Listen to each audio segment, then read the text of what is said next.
The American hero versus the American badass. To be honest, Mr. Undertaker, I don't think you and I should go at it. The crowd boos. See, even the crowd doesn't want it. Maybe you need to clean up your image. We're at the Shark Tank in San Jose for Monday Night Raw. The Chic Tank. Welcome to Tales from the Attitude Era. Nice one. It's Rob, joined as always by former WWE writer Tommy Blacha. Tommy, we're reviewing every episode that Tommy wrote for WWE, and we're kind of rounding third here, it seems, as they say, with your time in WWE. Yeah. So every episode that I had a hand in, and some that I just sleepwalked through, and some that I just showed up for. Oh! Specifically this one, because I remember I was so funny. I always go down memory lane like, oh, wait, I went out early because it was California. Went into some meetings about things for WWF, which sounds intriguing, but ultimately wasn't. And it was like, so just to always paint that picture for whatever it's worth, it's a pain in the ass to go out to the Bay Area for everyone involved. You know what I mean? So sometimes the shows suffer, but sometimes they don't, because sometimes shows that are thrown together chaotically at the last minute get pulled off incredibly well, and other ones that have all the T's crossed and the I's dotted go, you know, so you never know, because that's the nature of the business. But I remember this was a little slog, but you get to go out in the private plane, land in Kansas, refuel, and come back. Not they didn't own the private plane yet. It was always like a Learjet or something. So that was always fun. How long is the layover to refuel? Oh, you just land and refuel. You, like, often remember, like, just land in like Kansas somewhere. Usually like run off into the little terminal they have there, and then pee, come back on. And that's it. Yeah, it's like 20 minutes or see. Whatever. Yeah, it's not like for some reason I thought it was like recharging a Tesla. Like it takes 3 hours or something. No. Like that. Well, yeah, mostly like, I'm not an expert, but certainly like Learjets and smaller jets you're going to have to like refuel in Kansas. It's always funny. It's just like, it really is like airport or runway, small building, refueling. You know. And is there like meetings on the plane as you're going? Like, are you doing a booking meeting? Is Vince hazing you and Gewurz? Or often, here and there, depends. Yeah, sometimes it's the whole flight is a booking meeting. Other times it isn't. Yeah, it's funny because mercurial mood, based on the mercurial mood of Vince. Of Vince, yeah. Like I said, I downloaded the entire 2000 archive of the Pro Wrestling Torch. I'm sad I didn't do this sooner because there's really good bits in it. I've been asking you these last few episodes, like, oh, now that Vince isn't on TV, is it like a little more odd to deal? Like, is he a little more hands-on? And you didn't have an answer one way or the other, but the Pro Wrestling Torch for this week has an answer, and it says Vince McMahon has been more hands-on backstage at TV events now that he isn't preoccupied with his own on-air material. WWE writers have a rough idea of what they're going to do on SmackDown, but much of the actual scripting and final details are decided after reviewing how everything comes across on Raw. The writing staff accepts comments and suggestions from wrestlers and other WWF personnel, plus review fan reaction and certain writers' feedback on the internet. Is that true? I don't believe that last Well, you know what? Yeah, unfortunately, that became true more and more. But everything you just said is basically how it always was. Mm-hmm. And it's really like case by case and mood by mood. Because sometimes it's like, damn it, this isn't good. Damn it. And even whether he was involved, generally speaking, when he was involved in storylines and doing promos and stuff, everyone was kind of like, oh, that's pretty cool. He won't fucking look at this. But sometimes it was like, everything's fine, and sometimes ripping shit up to the fucking last minute. It's all based on his mercurial mood, in my opinion, more than like any kind of like, now it's like this, and now it's like this.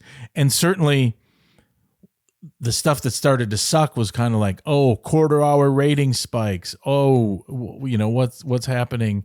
When the ratings were climbing and WCW was going like that, everything was easier because no one would comment as much, or they could, but it didn't matter. Like people could say, "Oh, where are we going? Oh, wrestling, they got the birthday party clown and that went too long and caused all kinds of mayhem.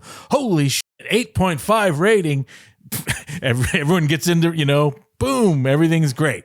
So, once the ratings leveled off and like, what are we doing here? Then that's when it gets dicier. And in my opinion, WWF, or I wonder if they were still WWF at the time when they bought WCW, when that happened, ultimately, that was like, I think we said before, like they just had to take their foot off the gas. And then everything became just trickier because then there was more opinions and more, what would you do? And oh my God, we're losing and we're going down. You know what I mean? Where that's what makes the Attitude Era so fun. Where it's kind of ending in a way, and so fast was kind of like when you hit that like momentum of just rising, boom. You know what I mean? And it was amazing when I look back. It's like, oh, it was hardly anyone doing it, and then like, oh, now it's leveling off. Oh, and all the money has come in. Oh, and then there's more positions. There's priorities. There's XFL now. Yeah. More writers and more this and more, what have you. So, weird. And that happened a lot too. When you say his priorities were always at the wrestling, but the XFL, and there was always something you never knew. Like, where is he? I don't know. Oh, yeah. There's a casino. Oh, WWE New York, or what have you. So you never know. Yeah, and it's interesting how this run of shows, it seems like the tour was strategically booked so that every town is an XFL town to announce the team. It seems like every episode now, oh, we're in Orlando. Oh, actually, there's an Orlando team. This week we're in San Jose. There's a San Jose team. Absolutely. And so there's side meetings for that. And Vince and and even those I've heard were here and there like, oh, what is he chiming in on? I don't know.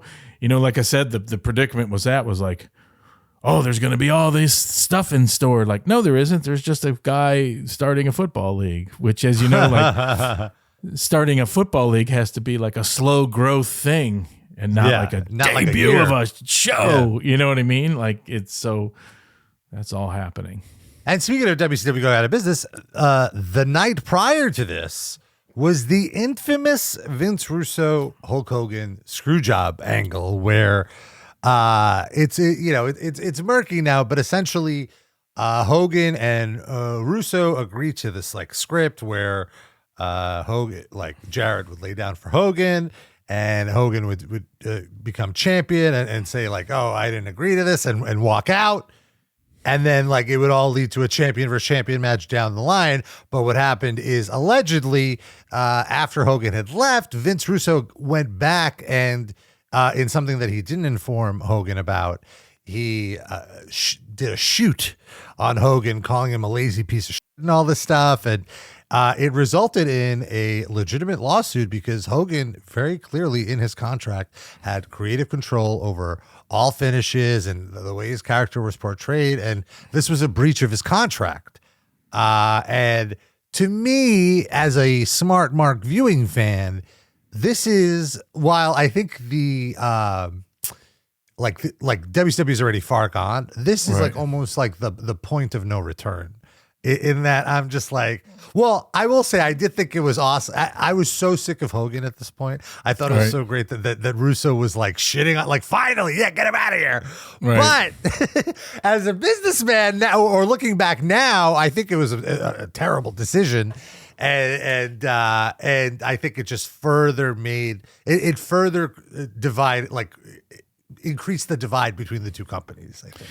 Yeah, it's very fun and very interesting because at the same time, like how many lame things that you just forgot about that really sunk them past. Where this is at least like, and as Eric Bischoff wrote, controversy creates cash. So, as the years go on, I tend to like, in some ways, defend Vince Russo, or at least where you can like shit on the individual things where it's like, hey, he's scrambling. He's got a mentality of like, we got to do something.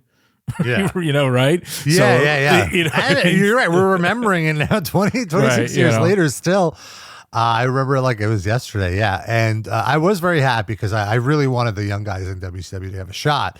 But Hogan, I'm sure, brought in a lot of money for them. So and cost a lot of money too. Yeah, and it's funny to really go back to that mindset, because you do have that mindset. When, and ultimately, now, rest in peace. When what's the old saying? Like, buildings and prostitutes, the older they get, the more like respect they get. Like, it's such a legendary thing. But you remember, if in the mindset, like you said at the time, you're like, I'm bored with Hogan. You know what I mean? You gotta remember, Hogan went to TNA. There was times where like, yeah, that's the immortal Hulk Hogan, whatever. You know what I mean? And it's just like, he has to be like rejuvenated. Then remember, he goes away, and then like there's that weird Toronto match with The Rock where it's like, oh, suddenly everyone's like, I want to see the leg drop. Like, whoa, how did that happen again? It's like, whoa, we're not going to be able to see it much longer. And it's kind of a nostalgia match. And then, the next year after that was like, so we're going to work him into a thing where he's back. Like, no, we don't. Get out of here. Yeah, go away already. So it's fascinating to look at like these kind of things. To your point, I was ready for Hogan to get the hell out of there. Then 1 year later, that was like my favorite match, one of my favorite matches of all time, Rock Hogan. It's the peculiar predicament of like, pro wrestling, which is like, it doesn't, like, real athletics are like, Peyton Manning, he's like, oh, he can't throw it anymore. Well, I love him, but he can, they get, there's a Darwinism that isn't. That doesn't affect pro wrestling, or it does, but it's very subjective. It's what a unique, strange animal it is. Do you remember coming into work at Raw and talking about, like, did you see the insane shit that WCW tried to pull yesterday? Or not specifically. It would come up here and there, you know what I mean, in kind of like a general jovial way, or you know what I mean. And it seemed to me, I always remember like, someone would be, when you go to the arena, they'd have the office, where like literally where like, well, they cut checks and people, work on all kinds of things, and catering's this way, trainers this way. There was always someone set up somewhere watching WCW, just to kind of like, okay, what happened? And so sometimes in the postmortem you'd talk about it, and sometimes you wouldn't. And then it seemed at this point, like quickly, when they were going under, there was talked about less and less, but something would like come up, like just whatever. Oh, did you see this? Like, oh, that was, so this was, kind of like talked about, and just kind of like, oh, that's, I'm kind of just amused. Also, because I think a part of it is like, is it a work? Is it a shoot? It turns out it was both. There was part of it that was, which I think also makes it more confusing. Like, what do you mean they knew it, but then they didn't know, but then it went off script? Like it took me about 10 years to understand what actually happened. Sure. Like after it with all, like there's actually a great Dark Side of the Ring episode about specifically this Bash at the Beach incident with Hulk Hogan. I'm not sure. I don't think they interview Hogan for it, but Russo is interviewed, and it's fascinating, like just to hear their takes about it again. But sure, and Hogan through the years, I can't imagine when he got older too. Like, is it a work or I don't? Whatever he's gonna say, nothing's gonna clarify anything ever. No. Well, like you can, like Hogan has never given an honest interview. Like I get him, even when he did his apology for saying the N-word, he was in like it felt like. It's like, what are you doing, man? Like, just be. I don't think he knows how to be sincere at this.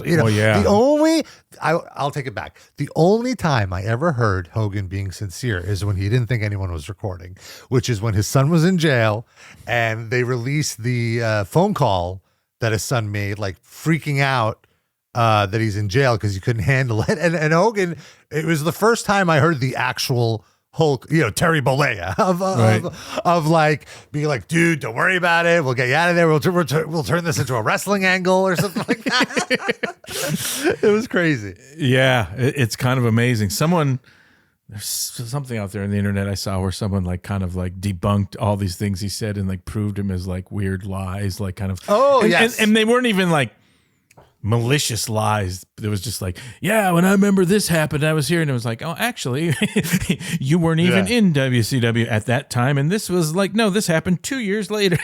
Just all kinds of logistical things that were like, what? No. Yeah. I think the guy, it was like this guy, Allen _ Cheap Shot, ALLAN. Right. And Cheap Shot. He has a thread about like all of Hulk Hogan's lives. Sure. And to defend Hogan, it's like, that guy for decades and decades was like, over here, here's the subject. Oh, you got it. Well, brother, this, you know what I mean? Oh yeah, he nails it in one take. Yeah, yeah, and he brought the whole business up with him, and that was like a big part of it. Like, okay, where are we going to be? What do I need to say? This, you got it. So like, no wonder his whole like mind gets conflated at a certain point of like, what am I doing? Yeah.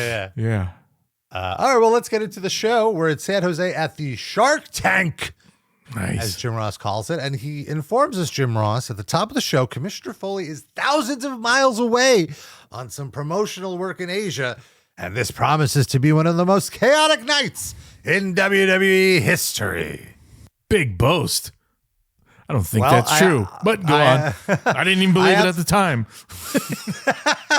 I have to say Foley's presence was sorely missed on this episode. It's almost as if the creative team here was just like, let's just revert to what we were doing, a month ago with the heels advantages and stuff like that. It was just like a total repeat show. Sure.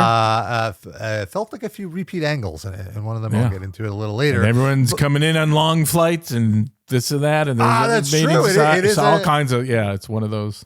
Well, also the wrestlers were already on the loop, right? There were house shows over the weekend, so they're kind of acclimated to the time change and all that. Well, everyone's acclimated all the time, certainly, right, but you know what? It's still a pain in the ass because it's not.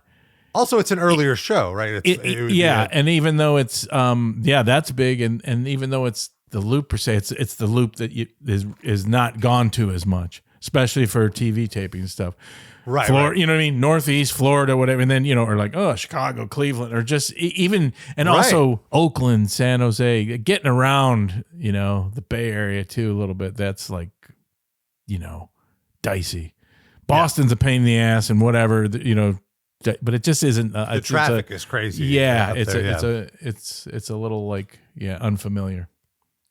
Well, with that said, Shane McMahon and Chris Benoit come out for a promo. Chris Benoit is not wearing his wrist tape, and I don't know what it is. If a wrestler's always wearing wrist tape, but then comes out without wrist tape, but still his trunks, it looks like he's naked to me. Like I don't know. There's something about it where like it looks off.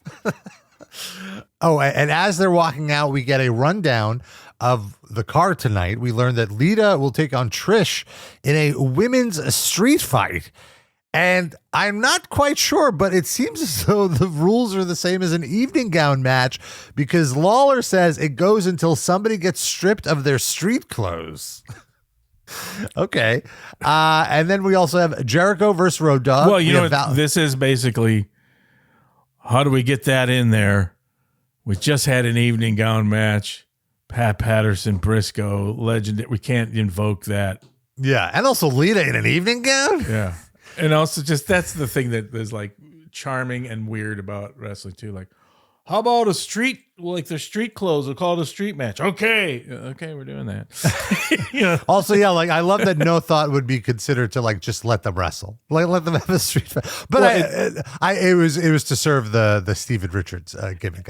And there's which makes sense. And there's a whole thing of like wrestling's like this individual thing will be overthought a million times. This will give no thought to. Right. Levels of what have you. So. Yeah. And also that Edge and Christian defending the tag titles against the Acolytes was initially advertised. So as Benoit and Shane get to the ring, Shane McMahon calls himself the man leading WWF into the next millennium. Didn't quite turn out that way, but good line. And the Canadian Crippler, and he says, "What is the relationship between me and Benoit? You see, we're just friends." It's like, all right, what do you mean you're just friends? Like what? Yeah. Is there something else? Is there something important going on here? But as of late, I've grown to admire everything Chris Benoit stands for. Crowd immediately erupts into a Shane is a boozy chant.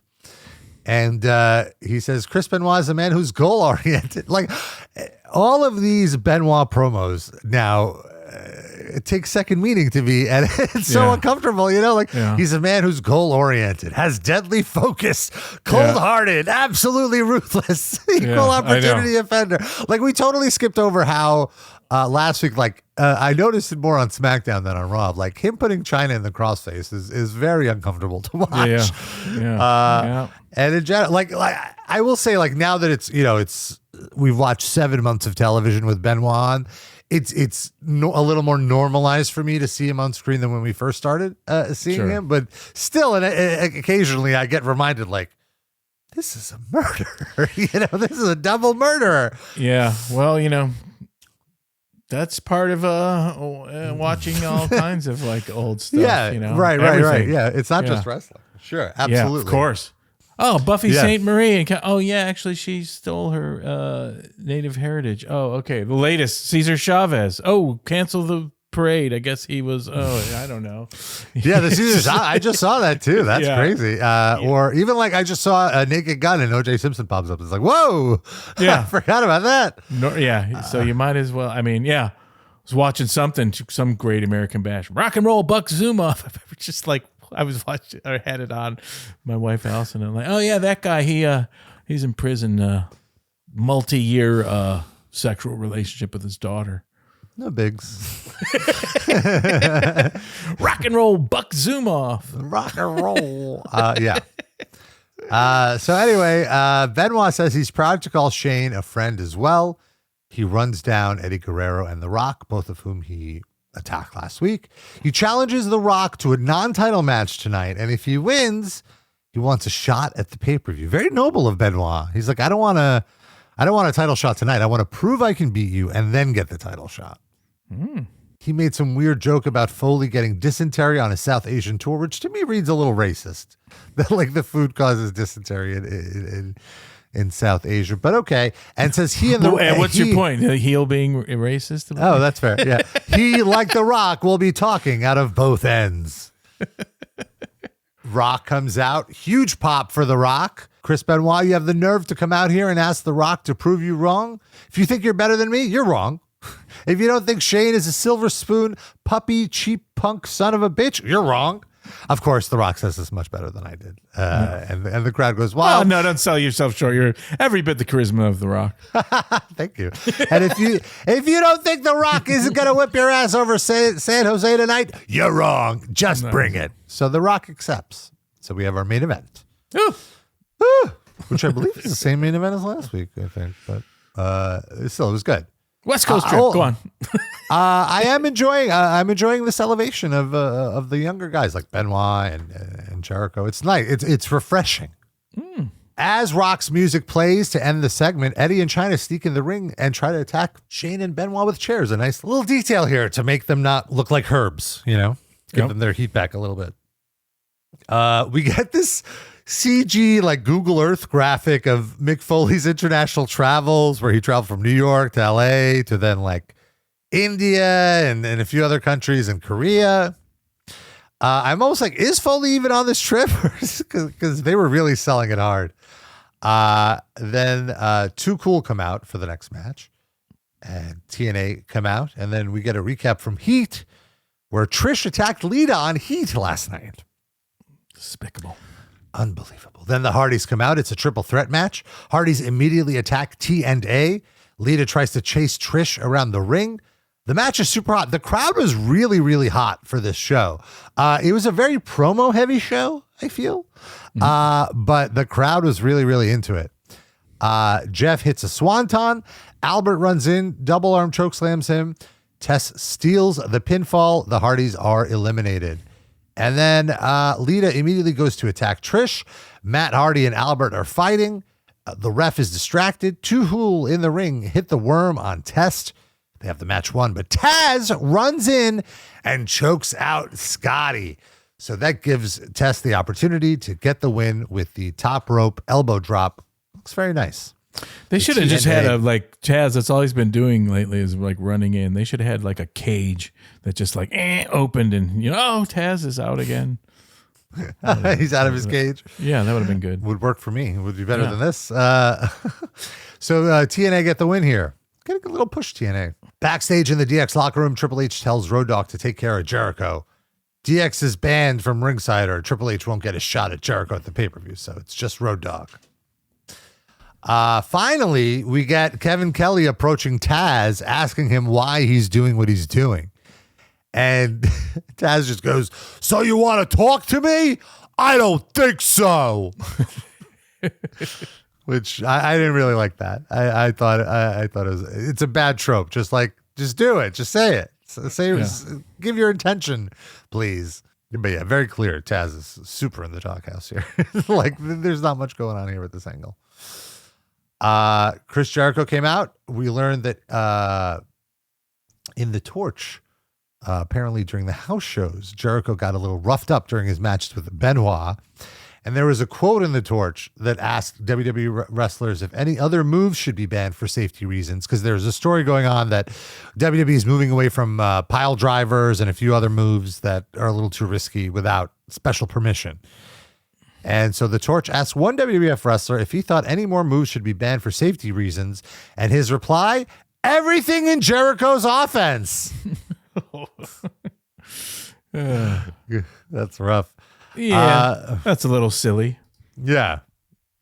I mean, the walls of Jericho is a hardly dangerous move, right? I mean, yeah, you can't stiff that. I guess the bends are back, but yeah.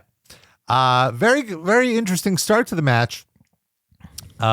Jericho's doing his entrance, and as always, his entrance starts with him turning his back to the ring and extending his arms out like in a Jesus Christ pose. And Road Dogg ran up the ramp while the lights were out and attacked Jericho. So we barely get Jericho's entrance. Really clever way to start the match. And again, the crowd is going nuts for this match. I was so surprised at the heat, just because this is kind of like a mid-card match. They're probably a little starved, San Jose, Right, that's true. For a Raw. Yeah, a really hot match.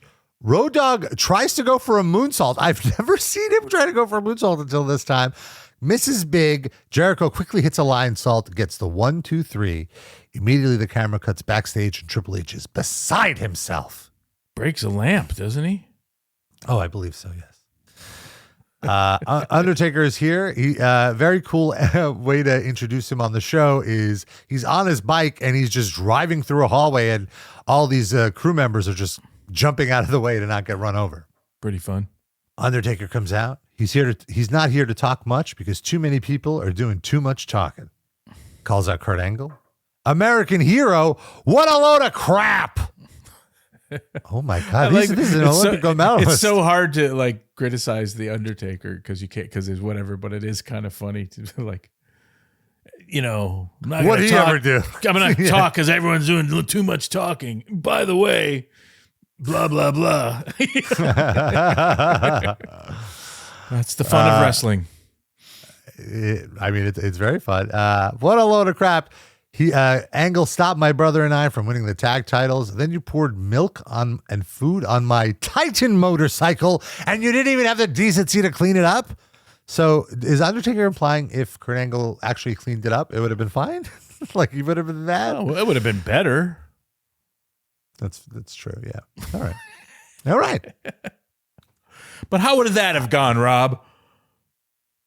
You spilled stuff on my motorcycle, but you cleaned it up and you left it really nice, so I forgive you. Undertaker forgives him. Oh. The American badass is the American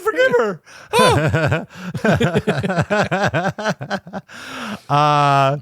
He says, I will be damned to hell if I let you hide behind some bogus apology that I do not accept. It's time for you to feel why I am called the American badass. Kurt Angle, it's time for you and me to fight tonight, here, now. Let's get it on.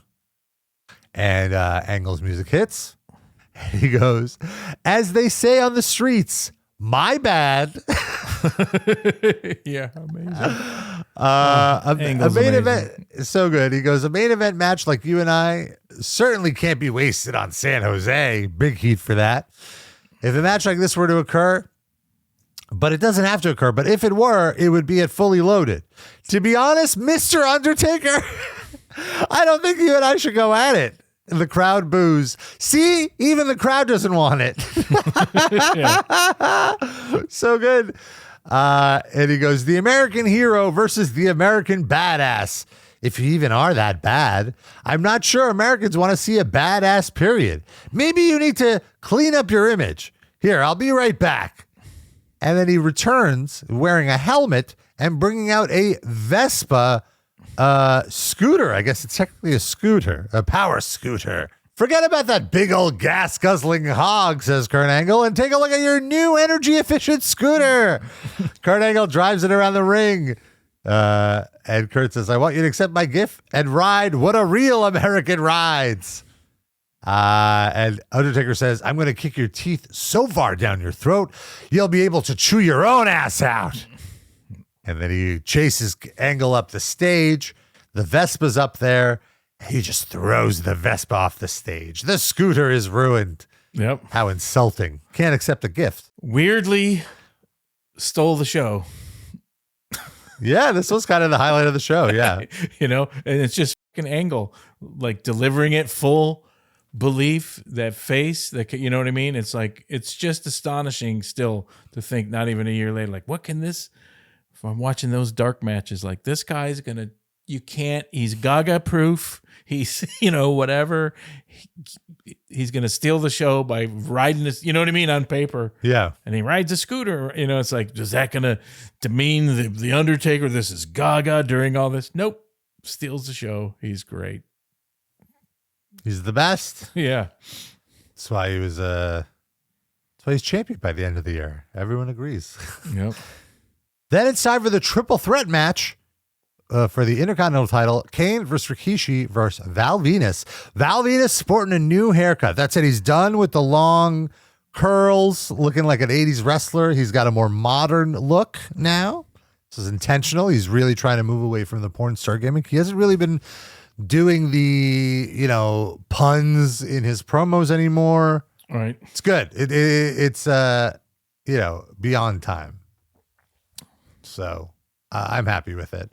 And this match was really hot too. Val Venis versus Rikishi versus Kane. Crowd was very, very excited about everything. You're right. Like they reacted to everything you sent their way. Yeah. All three guys worked really hard. This was kind of like a cool hoss match, especially when Rikishi and Kane were in the ring.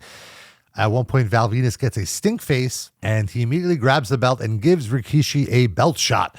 Ref rings the bell, and it's a DQ. And I know you were talking about how, this is the first year, basically, or second year maybe, that WWF at the time is doing triple threat matches, because nowadays there are no DQs in a triple threat match, because right. How would you DQ like the third person for breaking up the pin? Like that doesn't work. Yeah. But here, you use the non-finished crutch to get out of the end, which it's kind of weird to me when you have three people, not one person can take the pin. I guess who would take the pin here, right?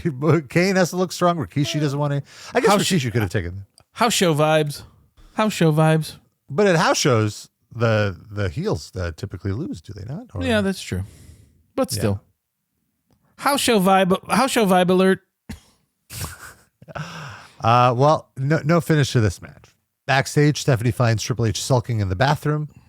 We'll make it right, she says, and Triple H turns around and notes he has a plan for her. Then the cat is at WWF New York. I always appreciated these little cutaways to WWF New York because it really made me want to go and watch Raw there. So it worked. Yeah. Stephanie is out. She has a secret. When you lay that kiss on me at King of the Ring, Jericho, I kind of like that. Pucker up, Chris, and let's make up. Jericho's on the Tron, and he plays into it. He says he's been thinking about Stephanie's lips since King of the Ring. I'm coming out right now. Wait for me. His music plays. The lights go up, and it was a trap. X-Pac and Road Dogg were on the stage. Jericho's back on the screen. He says, that has to be the dumbest trap I've ever seen. Triple H, I know why you're so miserable, because in 10 seconds, I got more action from your wife than you had all year. Which really upset Triple H. And then Jericho concludes with a great line. You might be the game, but I'm the hunter. Whoa. Triple H says, Jericho, at Fully Loaded, your ass is mine. It's an ass match? Yeah, it's an ass match. It's your ass is mine match. The loser must actually give their ass to the winner. The loser gets a BBL, a Brazilian butt lift.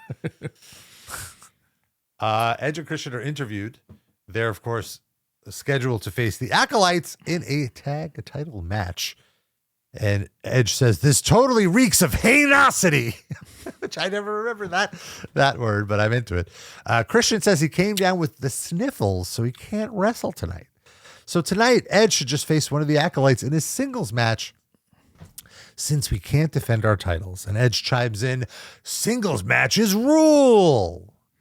And I was reading in the Torch that Farouk was battling the flu this weekend, so he may have just given him the night off. Can't imagine wrestling with the flu. Or like going to work with the flu. I'm just laying in bed all day.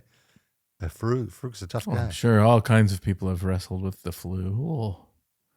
And shit themselves out of back body drop. I'm sure that's happened dozens of times. Absolutely. CM Punk has a story about it for sure. Backstage. Oh, we get another look at Mick's travel via the Google Earth graphics. It's the same exact graphic I came to realize from before, but just wanted to remind people that Foley wasn't there. Again, his absence sorely missed this week. A totally different show. Finally get backstage. DX is arguing. X-Pac mocks Triple H for losing to Brooklyn Brawler, and this whole back and forth ends with Triple H challenging X-Pac to a match tonight. Which is an angle we saw 3 months ago, not even, like around No Way Out. We saw 3 months ago. Might as well have been on a different planet in a different century. The pace of this stuff. It was like, wait, you've done this before. You've done this year. Red Sox play the Yankees many times a year. Hey, this is different. When do we see the same? When do we see the same storyline in some sort of series? Like, you know what I mean? Like, this doesn't work. Red Sox won 3-0. Then next week they won 3-0 again. No, that's sports. I'm saying in fiction. Sports entertainment. All right, moving on. Get over it. Part of the entertainment is infuriating the young smart marks. I guess so. That has its validity. I'm curious if the dirt sheets pick up on the angle. I'll have to look into it. Young Rob Pasbani. They didn't even look through the dirt sheets. You know what's so funny? I need to write my own dirt sheet where they really can get to the bottom of this. I didn't have enough time before we started recording. I wanted to find the exact date that you did the same angle in February. And then I just remember like, oh, it doesn't matter. Because I remember us covering it. I can see you as the trial lawyer. And I have the exact date. I have the evidence right here, Judge. The jury didn't seem to be as enthralled with this as I.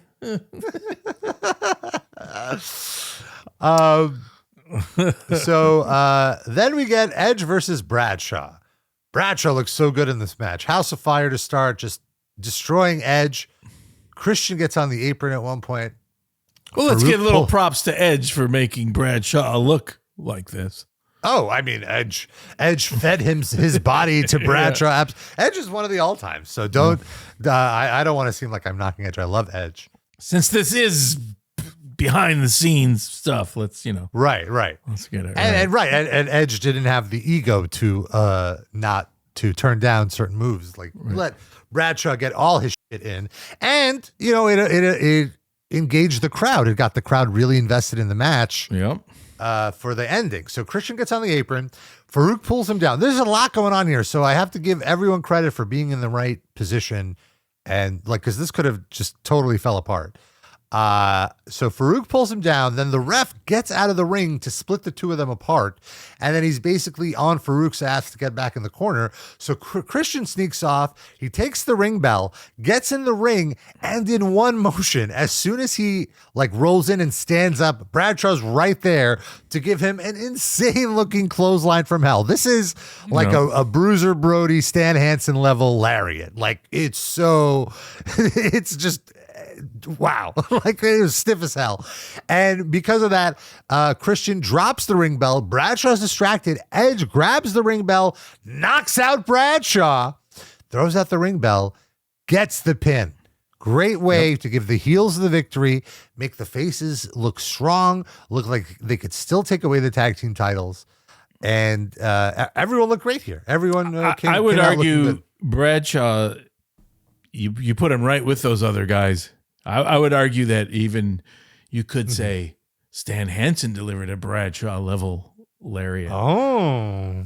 In all my years of all the stuff, all the live wrestling I've seen, I think just one of the most devastating things I saw was Madison Square Garden, the house show before the curtain call.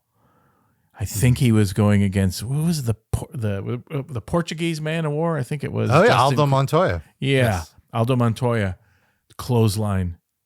And it was Justin Hawk Bradshaw at the time with Dutch Mantel. That clothesline, and I was like, ringside was like, oh, just the way he leaned into it, it was like, oh, it was brutal. One of the most brutal things I've seen in all pro wrestling, just that clothesline. Yeah, you're absolutely right that he is in that same school with Stan Hansen. Especially then when he was coming up and he was like, this is my finisher. I've really got to sell it. And here it is. Like, oh, it's like, oof. Yeah. And so this is great. Then backstage, the Hardys are hyping up Lita for her street fight. As soon as she leaves, the Hardys express concern, like, oh, I don't think she has this in the bag. Then we cut to a similar scene in the TNA and Val Venis locker room where they're like, you gotta go tell Trish it's her time. Albert knocks on the door. Trish, your match is up. And Trish is like, come on, boys, let's go. And they're like, oh, we're not allowed at ringside. And she's like a little worried, but she's like, I got this. She leaves, and then one of them asks, do you think she got this? Not a chance. And, so I thought that was interesting that both teams of men are worried for their lady. Good little switch. Yeah. Backstage, Road Dogg is trying to calm down X-Pac, saying, are you sure you want to do this? You're going to regret this. X-Pac says he's going to kick ass. At this point, I'm like, this is the same story beats as 2 months ago. Come on. I'm like losing my mind as a smart mark, but I think it just made Jericho look like a fool, like, Jericho, are you not watching the show? They've done this before. They've tried this plan. Well, also, part of it too was like those guys just wanted to have a match and they worked a match, so it's like, just get to the match somehow. Yeah, okay. And then fair. like, okay, we could do this and that. Yeah, but let's put this wrinkle in, and I don't know, how do we put that wrinkle in? He's got to be. Okay, just go. We have Lita versus Trish. I think this is the first women's feud not based on like tits or ass that you've had in quite a while. It's refreshing. It's really nice. Like this is a feud that two men could have, but they just happen to be women. So I feel like this is the true spark of the women's revolution. This is where Trish and Lita are like the first, and no disrespect at all to Ivory or Jackie, who are great wrestlers. They just were never put in the position that Lita and Trish were put in to have these kind of matches. Nice save there. Yeah, no, because it's not like Ivory isn't a legit tough woman, or Jackie. I'm sure Jacqueline could kick my ass, but they were treated a bit differently than Lita and Trish. And so this was really fun. Lita had the advantage. She was kind of dominating the whole match, mostly, and she hits her moonsault, which always makes me squint a little because of like how low Lita gets. It looks like she's gonna fall on her neck. She hits the moonsault. She asks the crowd if they want her to rip Trish's clothes off. The crowd surprisingly is for this. They're like, yeah, do it. Yeah. And of course, Jerry Lawler's all about it. And Trish rips Lita's top off. The crowd goes absolutely nuts. And then she says she's going to pull Trish's pants down. And then immediately you hear the sirens and the right to censor music, which I have to say, this is great heel heat. You're denying people nudity from women. Steven Richards rushes down and pulls Trish out of the ring with a towel, covers her up with a towel, and takes her to the back. He comes out again and says, you don't know what's good for you. I do, he says again. So I took the responsibility to censor this totally unacceptable display. I officially declare this contest over. This is America. Wait, how could he declare the match over? You know, like what right does he have? Oh, that's perfect announcer response. No, thank you. What right does he have? You know, it always bums me out to see all this right to censor stuff, because I just feel it was like one of those things that just is a good idea that just gets rushed. I mean, it was around, like we talked before, with like, the El Brandt Bozo and Keckner and what have you, but I just always wanted it to be like, where's the epiphany of like Stevie Richards going through something to get like that? You know, where's the thing where it's like, now I'm cutting my hair, this happened. Where is like, you know, like where's the vignettes where something happened? Where's the conversion of everyone getting on board, which I thought was like a great thing. It's all about even like, oh my God, it's like religious wackos who are getting born again or all this. It just was like, show up, do it, you know, which is like, sometimes that's great and sometimes it's not. And I just felt like, I just always look at this like, oh, you know, it had some legs and it went, but it just was like a missed opportunity every time. I can, from a you know, booking production standpoint, it was like, oh, he should have like, look at me, I used to run around in these like short cut off shorts with my, oh, it's terrible, rejecting his former self. Just, there's so many things you could have done, you know, and it just got like, I'm showing up and I'm this, and my hair's short and I got, you know, and it's like, okay. It's a very WWE thing to just be like, look, we're doing this now, just accept it. In a few weeks, it'll be fine. Yeah. You know, I feel like they still do stuff like that. And there's a problem sometimes, because like when things are properly, you know, like metered out, even if you know, try it or not, it's like, or you know, I mean, look at The Rock's rise. It was like, okay, he's a babyface, then he goes heel, the Nation of Domination. It had a build, you know, and he, you know, and I don't know if that's a fair example or not, but you know, a lot of things were debuted with like vignettes or whatever. It just seemed like this one just had like just an opportunity, at least some of the basics of that. Like, you know, oh, I'm showing up and now I'm this. Why? You know what I mean? And generally you're like, that's not always bad. Sometimes like, yeah, just get to it. But this just felt like, oh, there was just such like entertaining, dramatic stuff as to why. And also like other like, you know, The Godfather, where's his conversion? What, you know what I mean? Just generally like cause and effect. It just didn't, you know, so I always look at it like, oh, like, you always get sad when it's like, it could have been just so much more, I thought. Agreed. Then we have Road Dogg conversely trying to talk Triple H out of the match with X-Pac. Says he's going to regret it. Triple H says, I do what I want. It's X-Pac who will regret it. All right. During the break, we see Road Dogg is leaving. You're really telegraphing. Look, this is happening. This isn't a joke. This isn't whatever. Which to me made it more obvious that this is all a setup, you know? If it was a little subtler. But I guess maybe you wanted me to think. I don't know. You never oh my know. God. Yeah. Have I been duped? So we see Road Dogg is leaving. Then Triple H enters the ring in gym clothes. He's not even in his gear, or his gear is under his gym clothes. He has a t-shirt on and tearaway track pants. X-Pac comes out in a DX jersey and also track pants, not wrestling in his gear either, which is an odd choice. Maybe they lost their gear or something. I don't know. They start with fists. X-Pac takes most of the match until he misses a Bronco Buster. Triple H charges X-Pac and gets thrown to the outside. So these guys legitimately wrestled a good 3 or 4 minute match.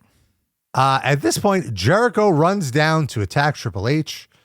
X-Pac is on the apron laughing, and he points to the top of the stage, and we see Road Dogg. He didn't leave. What? And he has a sledgehammer. Comes back. All three of them attack Jericho. Now, my question, what if Jericho never ran down? Would they have just had a match? What if Jericho was like, oh, I don't care. I'm going to wait to attack Triple H at fully loaded. Like, you know, how do they know Jericho? Good question. We'll be right back with this capacity crowd at San Jose. Yeah, it's the flaw. I don't disagree. It's very like, again, they did the same angle 3 months ago. So it's very obvious that this was happening. And like, I just have, if anything, it kind of reminded me what a black hole those few weeks were with Triple H in charge. Like when Vince was gone, you know, and it was like Triple H and Stephanie running the show, and how the heels would always get the heat. And it's like, now we've moved past this. Right. But I thought it was a great beatdown angle. With that, like putting that all aside, once it got to the beatdown, it was fantastic. He used the sledgehammer in Jericho's stomach first, so then Jericho's bleeding from the mouth. Then he hits him in the face, and so he does the full Crimson Mask blade job. Crowd was like kind of in this stunned moment. There wasn't necessarily heat, but it was a lot of like, that kind of. Here's what I don't like about it. I just always don't like that. Like they wrestled and then, then we'll stop wrestling when he comes out. Like you said, what if he never came out? I felt like there needs to be a moment where it's fine to be like, oh, X-Pac's like laughing because he's going after Triple H or whatever. Just like something simple, like Jericho, you know, turn to him, whatever. Jericho slaps fucking X-Pac. Fuck you too. Oh, and then they get on him, you know what I mean? So they can be like, oh, all right, we got to remember we're united. Or, you know, there just needs to be a moment that doesn't make it like, so, you know, for lack of a better term, like, is that a double work, that match? So we're to assume that you're not competitive in that match, and that was all aha. Yeah, exactly. Like, that's what I hate. It's that. Like, yeah. Like, are we assuming that like you were play fighting? Like, this is real. Double play fighting or whatever, however you want to put it. Yeah. Yeah. Like, that would have been so much. If they did it that way, I would have nothing to complain about. That like, oh, Jericho snapped X-Pac out of hating Triple H, and they realize they have a common enemy here that's priority over their own like fraternal. That's all. That's all it needed for me. Yeah, that's all. Yeah. It would have made it a million times better, and it would have been a completely different angle than the one from 3 months ago that you're repeating. Yeah, I hate when things are like, it's like, even remember the old. When who's the greater power? Vince, you know what I mean? It was like, or there was some kind of thing with his, so that whole thing, that buildup was fake with Shane or whatever, or, you know, like. Right. Like, exactly. And like him, I hate stuff like that where you're like, but you really fought this person. Like, if you were in cahoots, why would you inflict intentional physical damage on someone you're in cahoots with? It doesn't make sense to me. Yeah. I always thought that one should have ended with like Vince being like, once I realize how despicable you are my son. There was just so many ways around it to be like, you can have your cake and eat it too, like this. Like, they could be that's all it took was like something, you know, like that. So. But I agree. Yeah, that always bugs me. It was like, But good. It kind of got washed away with the blading and that. I think they realized like, this needs to be elevated so we can get past. Yeah, this is a hot feud. Like you really stepped it up where like, you know, it's been going on for months. It's been kind of at a simmer, but now it's boiling. You know, now it's like it's really going. And I'm really looking forward to the match. I do remember, you know, these guys work really well together. I was looking through Jericho's book, his second book, to see what he was saying about Triple H. And first of all, he mentioned that Triple H chaperoned his feud with China earlier in the year. He was always overseeing it to make sure you know, she was taken care of. Do you remember this? Do you remember him being involved in the angle? Just generally, he was always like, you know, as everyone, he was involved with her, like, you know, things like, you know, I remember talking about the moment where, and this isn't anything bad, there was a thing where Jericho like kind of like kidnaps her, remember, and like ties her a chair. Oh yeah, with the hammer or whatever. Right. Yeah. So that was the weird thing we were talking about, like how, gosh, it's kind of weird when the camera is just there, you know, this motivated camera. Yeah. So I remember talking with Chris and be like, you should actually grab a camera guy. That's probably better, you know, to be like, come show when you cared about that cell. When you like, let me show you what I got. Because it just seemed a little too much. And now we cut to a movie set where he's got her, you know what I mean? It's like that weird. anyways, and then going over it with her, and she was kind of like, oh, because it was kind of a change of what we were doing, and she's like, well, I want to, let me make sure I talk to the guys, meaning like Triple H, to make sure it's okay or whatever. And so, but I don't look at it as a bad thing, because she was an elevated star who was green, who was a woman. They were in a relationship. There was nothing really negative, and I don't think anyone. No, I didn't imply that at all. Yeah. One other funny anecdote. Kind of implied it. You kind of implied it. I thought he was looking after China. That's how I interpreted it. The backpedaling Rob Pasbani. No, I'm kidding. Although interestingly, this was also when he was starting to develop feelings for Stephanie or whatever. You don't know when he developed those feelings, or if those feelings ever really developed. You don't know. It could be a multi-decade work. You don't know. Welcome. There are people that genuinely wrestling. believe this. Yeah. There are. I forget. There was some writer on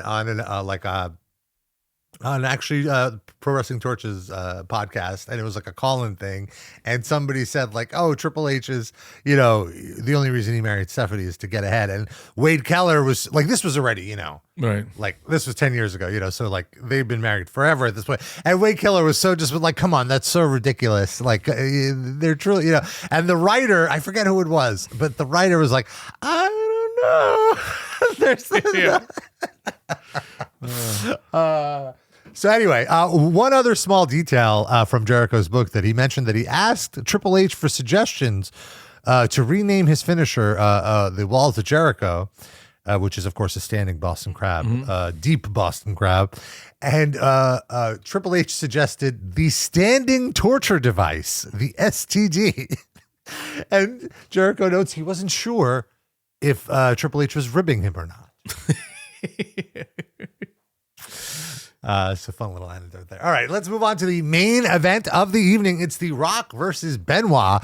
Both got, first, it's so crazy seeing Benoit come out, for the first match, and he grew 10%. He got such a pump on. It looks like, when you blow up a balloon, he's he's bloated now, coming out his veins. Well, he started doing out. Push-ups right after that first segment, and then he didn't stop till he just didn't say. He looks massive, and The Rock also looks super jacked to the gills, and they both look like main eventers. This is what main eventers look like, and it's a hot match. Again, the crowd is hot the whole night. They didn't die out at any point. There was no point where it's oh, there's no audience here. So this was a really good crowd. It really pays to not do a TV taping in a town for long enough, because then they're going to be rabid. And as soon as The Rock hits the spine buster to set up his finish, Shane McMahon pulls out referee Earl Hebner, knocks him out, Shane reveals that he's been wearing a ref shirt under his sweater, and now he's the referee. Rock chases Shane around the ring, and when they get into the ring, he walks right into a crippler crossface. Rock is reaching for the ropes, and Shane calls for the bell. It's over. He claims The Rock submitted, which, as a viewer, you clearly see The Rock was nowhere near submitting. So he got screwed. And then so they're walking up the ramp and celebrating. And as they're up the ramp, Earl Hebner wakes up and he reverses the decision, says due to outside interference, Benoit is disqualified. The Rock wins the match. Shane and Benoit run down to confront the ref. It's a big schmaz, and The Rock bottoms one of the refs to get some heat back and is standing tall to end the show. Well, you know what I like about it? Well, it's a little nod to the Montreal Screwjob, in a way. But what's good about it is it's short, and it exhibited these two. You didn't ruin that they were going to be in the main event, So that's all it really was. It was oh, let's get some action between these two to kind of whet your appetite about oh, these guys can have a big barn burner match. I mean, that's kind of it. What do you think? Yeah, you still, I mean, it was enough of a tease just to kind of, like you said, get a nice little appetite, whet our appetites. Yeah, it's classic pro wrestling. We got to settle this at a bigger time, and then we got to do something to make sure this Shane McMahon isn't going to be here there. But however, through a, what I mean, as far as what you take from this. Like, oh, that'll be an issue, and there we go, move forward. Yeah, makes sense. All makes sense. So yeah, it was a serviceable episode of the show. It advanced all the storylines, and you really I feel like you're setting up Fully Loaded very nicely. Unlike I think things are getting a little more organized behind the scenes, because I feel like the last few months before King of the Ring, we would be like 2 weeks before the show, and it's like, what are the matches? We don't even what are you guys doing? Maybe the main event, but the undercard wouldn't get filled out until the last week. Not so much the case anymore. Like you Right. Everyone's kind of in a program. You basically know who's facing whom. So Yep. I like that a lot. You do. But as you know, sometimes it goes like that. T's crossed, I's dotted, flat, chaotic. No one knows what's going on. What are we doing? Pulled it out of our ass at the last second. Great pay-per-view. Yeah. and as I Yeah. say that, there was a note in the Torch that the main event of SummerSlam is still up in the air. So you're still, while you might have Fully Loaded figured out, Yeah. the next month is still being discussed. And also, what's interesting is this era, so to speak, what's happening is kind of like, if you can imagine back in the day when you didn't have, this was like social media was there starting, dirt sheets.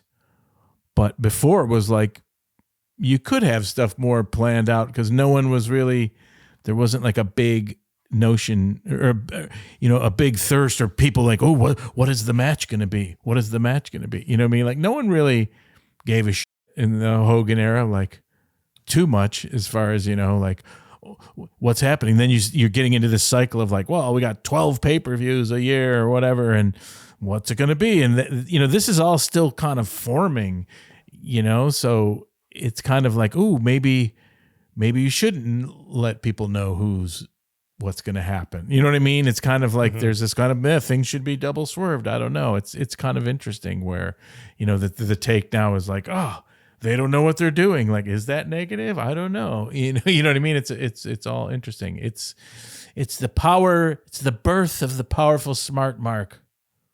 As the comet came from Planet Wrestling and then opened up in young Rob Pasbani like Superboy, the powerful smart mark being born, wanting to know all the tidbits and commenting on how things aren't figured out yet.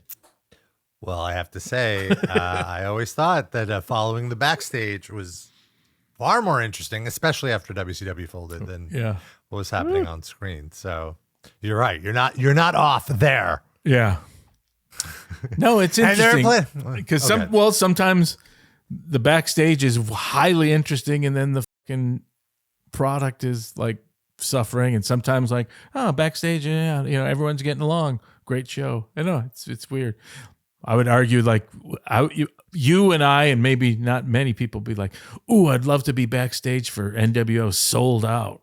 See, you know what I mean? Like that would have been a time capsule. It was mundane and weird, and only those smart marks watching, with that kind of bent will know what I'm talking about. But that one was like, oh, I would just love to be a fly on the wall for, 3/4 of the way through that pay-per-view. Yeah, just like, oh man, this isn't working. This is tanking. Yeah. That, what's so funny? You mentioned that, like we were talking earlier about the turning point. For me, that was the turning point. That was 6 months into the NWO. Yeah. I was just like, you know what? I'm sick of this. It sucks. But and then it was like, I would only watch I would watch the whole pay-per-view, but I would only enjoy the first few matches. The main events always suck. It's very odd, but that's like the odd intrigue of even, what we always talk about. At the same time, there's always a spark of like, oh my God, that's sold out. That's the drizzling shits. That's unbelievable. I wonder what's going to happen now. you still have that. How do they follow this shit up? Yeah. It's like there's still a thread of like, somehow. And how many mid-level decent pay-per-views since Sold Out to now have gone by that are like, wait, what about us? We fucking worked hard and pulled stuff. But here we are like, oh, Sold Out. In fact, it'd be like, that's what we should get our Patreon going and watch a Sold Out. Oh man, look, as bad as the pay-per-view was, the production on that show was awesome. Yeah. They tried a lot of stuff. So and would be just cool. and it's kind of like I can imagine all the sad pay-per-views and then like, what the fuck? These fucking assholes are talking about Sold Out. Well, we might have to do a watch along of that. That's Yeah. right, folks. That's what we're talking about. We're talking about doing watch alongs. It's a little behind the scenes situation to trying to move away from just Attitude Era Wrestling. Maybe on a Patreon. Would a Patreon be something that you would be interested in? Ooh. Let us know in the comments or email us. tftattitudeera@gmail.com or on socials, TFT Attitude Era. And we'll be back next time reviewing the SmackDown on this California loop on Tales from the Other.